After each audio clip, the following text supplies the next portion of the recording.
Technology, and I'm from BDT 5B, Session 2. So today I'm going to present to you guys about the data leakage, what is data leakage, and what should we do to prevent from it. So the first thing is, first of all, I would like to elaborate a bit of data leakage to you guys, which is data leakage is sometimes that called as the information leakage, that is actually refers to the unauthorized passage of data or information from inside an organization to a destination outside its secure network. So to begin with, explanation of unsecure Wi-Fi type. So what is unsecure Wi-Fi? If someone on the same public Wi-Fi as you has bad intentions, they could plant malware on your computer if it is not protected properly. A suspect Wi-Fi provider could use the hotspot itself to infect your computer with one or more of these threats. So, for phishing, ads that can trick internet use, for example, using fraudulent email messages or website to leak personal or sensitive information and use it illegally. Okay, for the spyware, spyware is widely defined as malicious software designed to break into computing device, collect data about a user, and send it to third parties without the user consent. Spyware may also refer to legitimate software that monitors data for commercial purposes such as advertising. Hi, my name is DIPAN. Today I will explain about the network spoofing. Network spoofing is a cybercrime that happens when someone impersonates a trusted contact or brand pretending to be someone trusted in order to access sensitive personal information. The network spoofing attacks copy and exploit the identify your contacts, the look of well brands, or addresses of trusted websites. Network spoofing is based on the hacker's ability to impersonate someone or something else. Some attackers discuss their communications such as emails or phone calls to make them appear to come from a reliable source.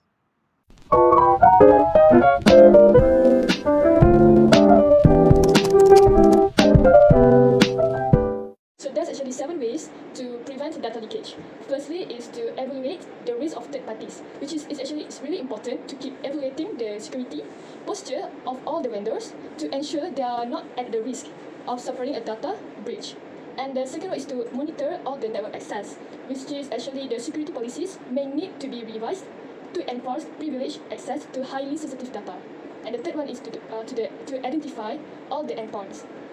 Or what I say is to identify all the sensitive data, which is to classify a business can tailor the most efficient data leak prevention for each data category. And the fourth one is to secure all the endpoints, which is to train their staff to recognize the trickery of the cyber attackers, particularly email phishing and also the social engineering attacks.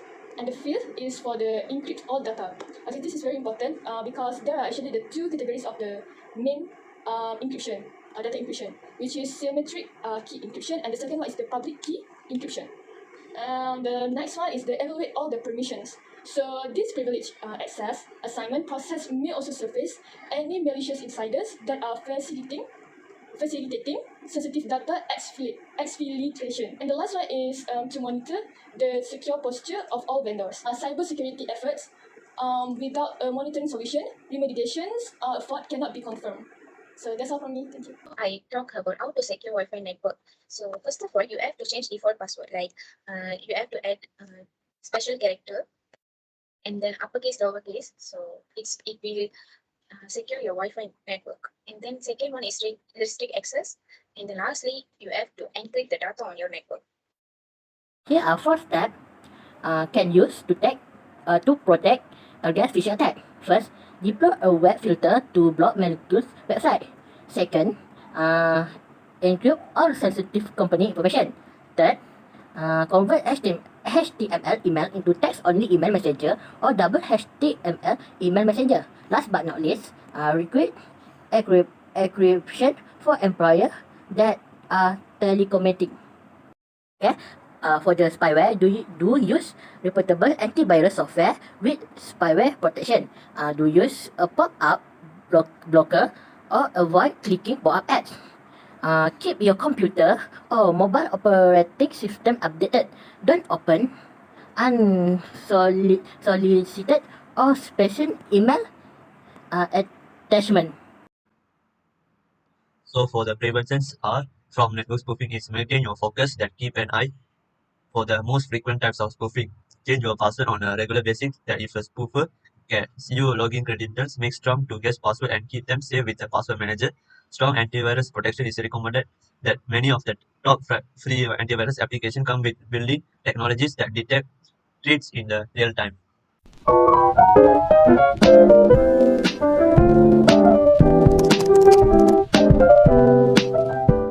Hi, it's me again.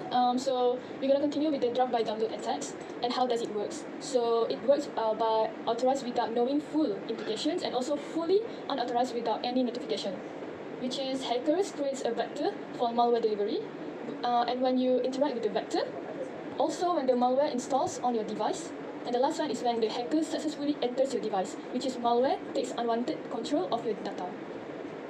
And for this draft by download attacks, the most popular authorized method is using the bundleware and also the phishing to bait into a draft by download. So there's ways to avoid these draft by download attacks, which is for the website's owners, keep all the website components up to date, which is remove all the any outdated or unsupported components of your website and use strong passwords and usernames for your admin accounts. And the fourth one is to install protective web security software into your site. And the last one is you have to consider how your advertisement use might affect users. And the last is about the endpoint users. And how about the users? So only use your computer's admin accounts for program installations. Keep your web browser and operating system up to date.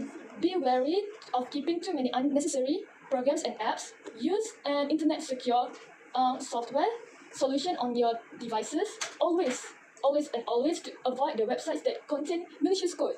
You can see there, which is the site that offer the file or sharing, or they might be pop up something like for you to click on it. So you have to carefully read and examine security pop-ups on the web before clicking. And the last one is to use an ad blocker, which is using an ad blocker can help you to reduce your exposure to this type of attack. So that's all from me. Thank you.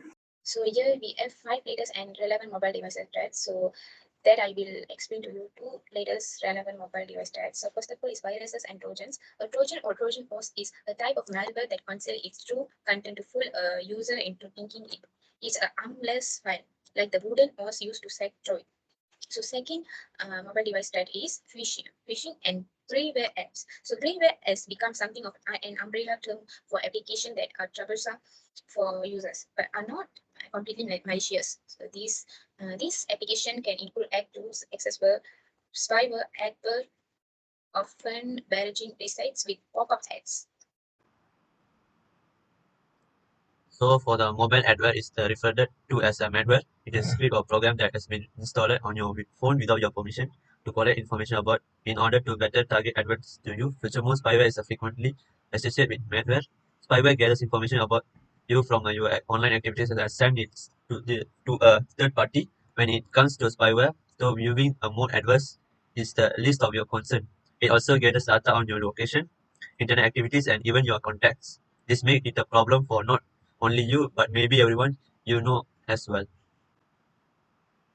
So for the browser exploits, is take advantages of also your mobile browser security. The other applications that work with your browser, such as PDF readers, are also vulnerable to browser exploits. It's possible that you've been a victim of a browser exploit if your mobile browser homepage or search page has changed abruptly.